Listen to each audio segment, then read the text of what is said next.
Deep beneath the Pacific Ocean, in the sunken city of Erlaya, something ancient waits. Today we explore one of the most fascinating figures in cosmic horror literature, Cthulhu. Before we begin this journey into the depths, if you enjoy learning about mythological beings and ancient legends, please subscribe and follow our channel to support more educational content like this. Now let's discover the truth about the Great Old One. Cthulhu is not a god in the traditional sense that humans understand divinity. H.P. Lovecraft, who created this entity, describes Cthulhu as one of the Great Old Ones, cosmic beings that exist beyond human understanding of space and time. In The Call of Cthulhu, which appears in Lovecraft's story published in Weird Tales magazine, the creature is described through the testimony of various witnesses who encounter evidence of its existence. The physical form of Cthulhu defies normal description. According to the story, the creature possesses a roughly humanoid shape, but with an octopus-like head covered in writhing tentacles. The body is described as scaly and rubbery, with enormous claws on its hands and feet. Behind the creature extends a pair of narrow wings. The overall appearance combines features of a human, an octopus, and a dragon, creating something that the human mind struggles to fully comprehend. The size of Cthulhu is described as mountain-like, so massive that when he moves, the earth trembles beneath him. Understanding Cthulhu's position within the Great Old Ones requires us to understand the hierarchy of cosmic beings in Lovecraft's mythology. The Great Old Ones are ancient entities of immense power that exist across the universe, and Cthulhu holds a special position among them. In The Call of Cthulhu, the cultists who worship him describe Cthulhu as the High Priest of the Great Old Ones. This title is crucial. Cthulhu is not the supreme ruler of these beings, but rather their priest, their herald, and their representative on Earth. Old Castro, an elderly cultist interrogated by police, explains that Cthulhu serves as the intermediary between the Great Old Ones and the physical world. This means that other Great Old Ones exist, some perhaps even more powerful than Cthulhu himself. However, it is Cthulhu who maintains the connection between the imprisoned Great Old Ones and the physical world. He communicates through dreams to human worshippers. When the prophesied time arrives and the stars align correctly, Cthulhu will be the first to awaken, and he will then free the other Great Old Ones from their various prisons. According to Lovecraft's mythology, Cthulhu traveled across the vast emptiness of space from a distant world, possibly a dark planet orbiting the star Vega, located about 25 light-years from Earth. Cthulhu did not make this journey alone. He came with his offspring, called the Star Spawn of Cthulhu. These beings share his general appearance, but they are smaller and less powerful than their progenitor. They serve as his priests, warriors, and attendants. The journey from the stars to Earth took place in a time so ancient that human language struggles to express it. Cthulhu arrived in a world already inhabited by other intelligent beings, which led to one of the most important conflicts in his history. When Cthulhu arrived on Earth, he found the planet already ruled by an advanced civilization. These beings, called the Elder Things, were Earth's first intelligent colonizers. Lovecraft describes them in his novella At the Mountains of Madness, published in 1936. The Elder Things were scientific beings who arrived on Earth approximately 1 billion years ago. These beings were masters of biological science. They created many forms of life on Earth and built vast cities across the planet, including in Antarctica when it was still free of ice. The Elder Things kept detailed records carved in hieroglyphics on the walls of their cities. These records document that Cthulhu and the Great Old Ones arrived during the Paleozoic era, hundreds of millions of years ago, during the height of the Elder Things civilization. The arrival created immediate conflict. Cthulhu did not come seeking peace. He came to claim Earth as territory for the Great Old Ones. He established his base in the Pacific Ocean region, building or manifesting the city of Erlaya. His star spawn spread across the surrounding areas, and his influence began extending across the planet. The Elder Things, who had ruled Earth unchallenged for hundreds of millions of years, now faced rivals whose powers they struggled to understand. The Elder Things worked through biology and physical science, using logic and natural laws. But Cthulhu and the Great Old Ones operated differently. They could influence minds across vast distances, exist partially outside normal space and time, and displayed resilience that made them nearly impossible to destroy.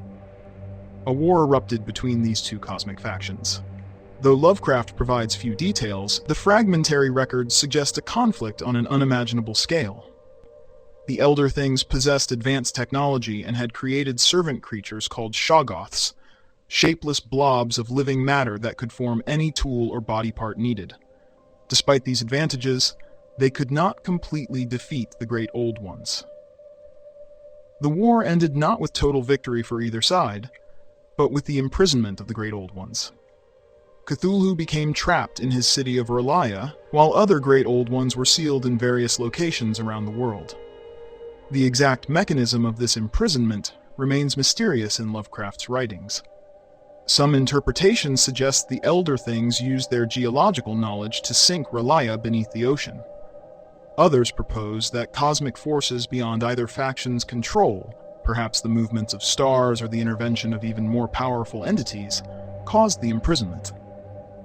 The phrase repeated throughout the story, "when the stars are right," suggests that astronomical alignments play a crucial role in Cthulhu's condition. What is clear is that the imprisonment was not destruction. The Elder Things could trap Cthulhu, but could not kill him. His physical body remained locked in R'lyeh, but his consciousness continued functioning. He entered a strange state described as dead but dreaming, neither fully alive nor truly dead. From this prison, he began reaching out to the world above through dreams. An important detail often overlooked is what happened to the Elder Things. According to At the Mountains of Madness, their civilization eventually declined for reasons unrelated to Cthulhu. Their servant shoggoths eventually rebelled against them. Later invasions by other alien species weakened them further. By the time humanity evolved, the Elder Things had retreated to their last city in Antarctica, where they eventually died out completely. This means that when Cthulhu eventually awakens, the beings who once fought and imprisoned him will no longer exist to oppose him. Humanity has inherited a world without knowing its ancient history or possessing the weapons and knowledge the Elder Things used in their cosmic war. When R'lyeh sank and Cthulhu became imprisoned, the fate of his star spawn becomes unclear in Lovecraft's writings. The method by which Cthulhu created or produced the star spawn is never explained in detail. It may not involve biological reproduction as humans understand it. What matters is that the star spawn carry Cthulhu's essence and represent extensions of his being. The question of whether Cthulhu has a consort is addressed vaguely in Lovecraft's original works. Lovecraft himself focused more on Cthulhu's spawn than on explaining how they came to exist, or whether another entity was involved in their creation. Some later interpreters of the Lovecraft mythos reference a being named Idi-Ya as connected to Cthulhu's lineage, sometimes described as his consort or mate. However, this does not appear in Lovecraft's primary works. Unlike mythologies where gods have clear genealogies and origin stories, Cthulhu's beginning remains deliberately mysterious. He is presented as having always existed, or at least as having existed for so long that his origin becomes irrelevant. This absence of parent figures actually reinforces Cthulhu's cosmic horror nature. He simply exists, arriving from the stars as a fully formed entity of immense age and power. References to Cthulhu's broader family connections appear more in later interpretations than in Lovecraft's direct writing. Some sources describe him as a half-brother to Hastur, another Great Old One. The term half-brother, when applied to cosmic entities, may not mean what it does for humans. It might indicate that Cthulhu and Hastur originated from the same cosmic source, or that they share certain essential characteristics, or that they belong to the same faction of Great Old Ones. The concept of siblinghood for beings existing partly outside normal space and time defies precise human understanding. Though imprisoned, Cthulhu remains active through one primary power, his ability to send dreams. This ability operates across the entire planet, reaching sensitive human minds regardless of distance. Throughout Lovecraft's story, we see how these dreams affect people worldwide during periods when R'lyeh rises closer to the ocean's surface due to geological activity. According to Lovecraft's short story The Call of Cthulhu, in early 1925, an artist named Henry Anthony Wilcox, living in Providence, Rhode Island, begins experiencing vivid nightmares. Wilcox is a young man of artistic temperament, sensitive to impressions most people do not notice. During his dreams, he sees a vast city with impossible geometry and a massive creature with a tentacled head. These dreams cause him physical distress, fever, delirium, and overwhelming dread. In his disturbed state, Wilcox creates a bas-relief sculpture depicting what he sees, a creature matching Cthulhu's description exactly, though Wilcox has never heard of Cthulhu or encountered any cult that worships him. At the same time, thousands of miles away in Louisiana, Inspector Legras of the New Orleans police discovers a cult practicing strange rituals in the swamps. The cult has become unusually active, performing emergency ceremonies because, as they later explain, they sense their god stirring in his sleep. These events occur simultaneously because Arlaye has temporarily risen closer to the surface due to seismic activity, increasing Cthulhu's power to project his dreams. Later in 1925, when sailors encounter Arlaye directly after it breaks the ocean surface, people worldwide experience the most intense wave of nightmares yet. Artists, architects, poets, and other creative individuals prove most susceptible. They wake screaming from dreams of cyclopean cities, non-Euclidean architecture, and overwhelming cosmic dread. The dreams serve multiple purposes for Cthulhu. First, they allow him to maintain awareness of the world above, even while imprisoned. Through the minds he touches, he experiences the passage of time and the evolution of humanity. Second, the dreams recruit new worshippers. Some individuals, after experiencing Cthulhu's visions, become obsessed with finding him or serving him, either joining existing cults or forming new ones. Third, the dreams prepare humanity for his eventual return by spreading knowledge of his existence, ensuring that when he rises, some humans will be ready to serve, rather than only to flee. The dreams create and sustain human worship of Cthulhu across the world.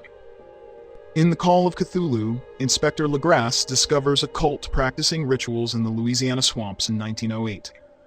The cultists come from various backgrounds. Some are recent immigrants, others are native to the region. What unites them is that they have all received dreams from Cthulhu. During their rituals, the cultists chant a phrase in an unknown language. The language does not match any known human tongue, suggesting it originates from Cthulhu himself, transmitted through dreams. When police arrest the cultists, an elderly member known as Old Castro agrees to explain their beliefs. He translates the chant as, "In his house at Arlaye, dead Cthulhu waits dreaming." But he provides much more than translation. He reveals the entire prophecy that drives the cult's worship. The prophecy states that eventually the stars will align correctly, creating the cosmic conditions necessary for Arlaye to rise permanently from the ocean. When this happens, Cthulhu will awaken from his death-like sleep. As High Priest, his first act will be to free the other imprisoned Great Old Ones, as they cannot free themselves independently. The cultists do not believe their actions will cause Cthulhu's return. They simply prepare for it and await the stellar alignment. Old Castro tells the investigators that when Cthulhu rises and frees the Great Old Ones, these ancient entities will teach humanity new ways of experiencing reality, new ways to shout, kill, and revel beyond current human understanding. The freed Old Ones will transform humanity into something like themselves, existing beyond conventional morality or physical limitations. The cultists eagerly await this transformation, viewing it as liberation from the restrictions of human existence. When Inspector Legras presents his findings to academic experts, a professor named William Channing Webb recognizes similar stories from his research. Professor Webb studied ancient legends in Greenland, where Inuit communities told him of beings called Torchuluk, or those who wait, entities that came from the stars in ancient times and will return when conditions are right. The descriptions match the Louisiana cultists' accounts of Cthulhu. This discovery reveals that Cthulhu's influence extends globally. They use the same chant in the same unknown language, suggesting they all receive the same information directly from Cthulhu through dreams, rather than from each other through normal cultural transmission. Much of the Call of Cthulhu takes the form of scholarly investigation, which gives the story its documentary feel. The narrator, Francis Wayland Thurston, inherits documents from his granduncle, Professor George Gamel Angel of Brown University. Professor Angel spent years researching the Cthulhu phenomenon after witnessing Wilcox's strange sculptures in 1925 and learning of Legras's earlier cult discovery. Thurston's investigation follows his granduncle's research trail after Professor Angel dies under mysterious circumstances shortly after making these connections. Thurston visits locations mentioned in the documents, interviews surviving witnesses, and compiles evidence from anthropological reports, police records, newspaper clippings, personal accounts, and academic research.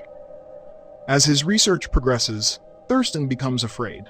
He realizes his granduncle might have been murdered to prevent his findings from becoming public, perhaps by cultists who want to keep Cthulhu's existence secret, or perhaps by forces beyond human understanding. Nevertheless, he decides to complete his manuscript, believing that the truth, however terrible, should be known. The investigation takes a crucial turn when Thurston discovers a final piece of evidence in his granduncle's papers. A newspaper clipping about a Norwegian sailor named Gustav Johansen, who died under strange circumstances in 1925. Johansen's widow possesses a manuscript her husband wrote before his death, which contains the most direct account of encountering Cthulhu that exists. In March 1925, Johansen served as second mate on the Emma, a Norwegian sailing vessel in the South Pacific. During this period, Arlia rose above the ocean surface due to massive seismic activity, the same geological event that intensified Cthulhu's dreams worldwide. The Emma encounters another ship, the Alert, whose crew has been taken over by Cthulhu cultists attempting to reach the risen Arlia. A conflict occurs, and Johansen's crew defeats the cultists, but their own ship suffers damage. While making repairs, they spot land where their charts show only open ocean. Arlia has emerged. Seeking to investigate what they assume is an uncharted island, Johansen and his crew sail toward it. As they approach, they notice something disturbing about the structures rising from the shore. The angles seem wrong. Even from a distance, the geometry creates visual discomfort. Some crew members report feeling dizzy or nauseous just looking at the city. They land and begin exploring. The crew climbs over massive blocks of stone carved with hieroglyphics no one recognizes. The stone appears impossibly ancient, yet the structures remain intact. As they venture deeper into Arlia, the non-Euclidean geometry becomes more pronounced and more disturbing. They walk on surfaces that should be vertical according to gravity but feel horizontal to their senses. Doorways lead to spaces larger than the buildings containing them. Several men become violently ill from the disorientation. Deep in the city, they find a massive door carved with reliefs showing tentacled creatures and star patterns. Despite its immense size, the door swings open easily when touched, as if recently used. Beyond lies a vast chamber filled with sickly green light from an unknown source. The smell of the sea mixes with something organic and ancient. Then Cthulhu emerges, but not in his fully awakened state. This is a crucial distinction. Cthulhu is not truly awake in the way the prophecy describes. When Arlia rises temporarily due to geological forces, Cthulhu enters what might be called a semi-awakened or partially roused state. He can move from his resting place to not his physical form can interact with the world, and his consciousness becomes more active than during his deeper dreaming imprisonment. However, this is not the complete awakening prophesied by the cults.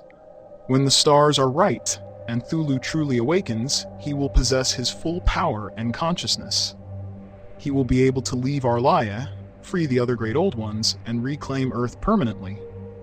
In this 1925 encounter, he is more like someone stirring in deep sleep, capable of movement and reaction, but not fully conscious or at full strength. Johansen's manuscript struggles to describe what they see. His account becomes fragmented and contradictory, reflecting how his mind cannot properly process Cthulhu's form. He writes of a mountain walking or stumbling, of tentacles and eyes, of something that seems different depending on which crew member looks at it. The one consistent element is overwhelming wrongness and immediate primal terror. The crew flees instantly. Training and discipline vanish. Men run, scramble, and climb back toward their ship through whatever paths they can find. But Cthulhu follows. The Great Old One moves through Arlaia in ways that defy physics. He seems to flow through spaces too small for his bulk, to appear in new locations without crossing the intervening distance. Some crew members are caught.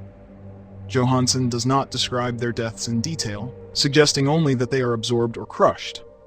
Whether Cthulhu deliberately kills them or simply moves through the space they occupy remains unclear. He may not even perceive individual humans as separate beings worthy of attention. Johansen and the surviving crew members reach the Emma and attempt to sail away. Cthulhu emerges from the city and enters the ocean, pursuing them. His massive form creates waves that threaten to swamp the ship. In desperation, Johansen makes a crucial decision that provides the only evidence of humans physically affecting Cthulhu. He turns the Emma around and steers directly at the Great Old One. The ship rams into Cthulhu's head at full speed. For a moment, Johansen describes Cthulhu's body bursting apart like a thick, gelatinous cloud of foul-smelling substance. The bow of the Emma passes through where Cthulhu's head was, the crew witnessing the impossible sight of a mountain of living matter dispersing. But this is not true victory. The dispersed matter immediately begins reforming. Cthulhu pulls himself back together, reconstituting his form from the scattered substance. However, the act creates enough delay for the Emma to gain distance. At that same moment, Arlaia begins sinking again. The geological forces that raised it reverse, and the city descends back beneath the waves. As Arlaia submerges, Cthulhu must return with it. He sinks back into the depths, back into his house, back into the deeper dreaming state that characterized his imprisonment before the temporary rising. The Emma escapes, but only because of this cosmic timing, not through any true human victory over Cthulhu himself. The encounter destroys Johansen mentally. Of the crew members who survived the physical escape, only Johansen makes it back to Norway, and he dies soon after from psychological trauma. His manuscript shows signs of mental deterioration. The handwriting becomes erratic, descriptions fragment, and coherent narrative breaks down. Even after escaping, even after Arlaia sank and Cthulhu returned to sleep, Johansen could not recover from what he had seen. The other survivors either die at sea or lose their minds completely. One man's body is found floating in the ocean, his face frozen in an expression of absolute terror. Another jumps overboard during the voyage home, apparently preferring drowning to the memories haunting him. The experience continued destroying their minds until it killed them. Professor Angel dies mysteriously shortly after connecting all the evidence about Cthulhu. Thurston, completing his granduncle's research, expresses fear that he, too, may be targeted. The narrator's final words suggest he does not expect to survive long after finishing his manuscript, yet he feels compelled to complete it so the truth will be known. When humans encounter Cthulhu, they confront multiple levels of impossibility simultaneously. First, there is the visual impossibility of his form. He combines features that should not exist together: tentacles growing from a roughly humanoid head, wings on a scaled body, proportions that shift depending on viewing angle. The human brain tries to categorize what it sees according to known patterns, but fails repeatedly, creating a feedback loop of confusion and terror. Second, the non-Euclidean geometry of Arlaia and Cthulhu's movements through impossible angles violates the fundamental assumptions human brains make about physical space. We evolved to perceive three-dimensional space with consistent geometric relationships. When we see architecture existing in more dimensions, or where angles do not behave according to expected rules, the disconnect creates immediate disorientation and psychological distress.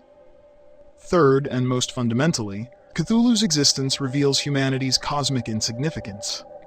Humans build mental stability on assumptions about our place in the universe: that we matter, that intelligence makes us special, that civilization represents the pinnacle of existence. Cthulhu proves all of this false simply by existing. He is millions of years older than humanity. He possesses power beyond anything humans can achieve. He regards humanity, if he regards it at all, as insects, temporary inhabitants of a world that belongs to him and his kind. This revelation shatters the foundation of human self-perception. We cannot integrate the truth of our insignificance with our need to believe we matter. The mind tries and fails to reconcile these incompatible truths, and breaks under the strain.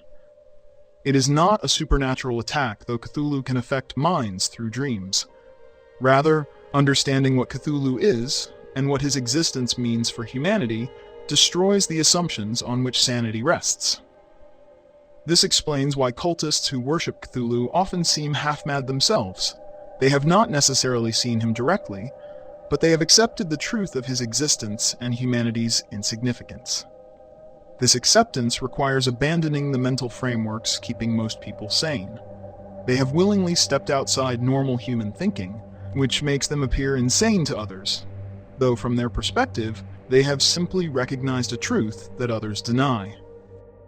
Johansson's encounter provides the only direct evidence in Lovecraft's original story of humans physically confronting Cthulhu, and the results offer both a glimmer of hope and profound despair. On one hand, the Emma's ramming attack does temporarily disrupt Cthulhu's physical form, proving he is not completely invulnerable to physical force. His body disperses when struck, showing that sufficient impact can affect him. On the other hand, Cthulhu reforms almost immediately, pulling his scattered matter back together. The disruption creates only a momentary delay. Johansson escapes not because he wounded or defeated Cthulhu in any meaningful way, but because Orlaya sinks at that crucial moment due to geological forces entirely beyond anyone's control. The broader mythology suggests Cthulhu cannot be killed by any means available to humanity. The Great Old Ones exist partly outside normal physical space, which makes them resistant to conventional harm. When Cthulhu's body disperses, it represents only a temporary inconvenience to a being existing across multiple dimensions. He can reconstitute himself because he is not truly a physical being in the way humans understand physicality. Furthermore, the beings who originally fought and imprisoned Cthulhu, the elder things with their advanced science and millions of years of knowledge, no longer exist. They could trap him, but not destroy him. Humanity, far less advanced and completely ignorant of the ancient war, possesses no weapons or knowledge the elder things used against the Great Old Ones. The story implies that if Cthulhu fully awakens when the stars align correctly, humanity will have no effective resistance. Cthulhu's relationship with time challenges human understanding. He arrived on Earth millions of years before humanity evolved. The phrase, "dead Cthulhu waits dreaming," captures his strange state. He is not dead, not alive, not asleep, not awake. He exists in a condition with no human equivalent. Whether humanity fights, accepts, or ignores Cthulhu's existence changes nothing about the ultimate outcome when the stars are right. Thank you for joining us on this educational journey into the depths where Cthulhu waits and dreams. If you found this exploration valuable, please share it with others who might be interested in mythology and cosmic horror literature. Join us again as we continue exploring other mysterious beings from Lovecraft's mythology in future episodes. Until then, remember that beneath the Pacific Ocean, in angles of space we cannot perceive, the High Priest of the Great Old Ones continues his patient waiting, and someday when the stars are right, that waiting will end.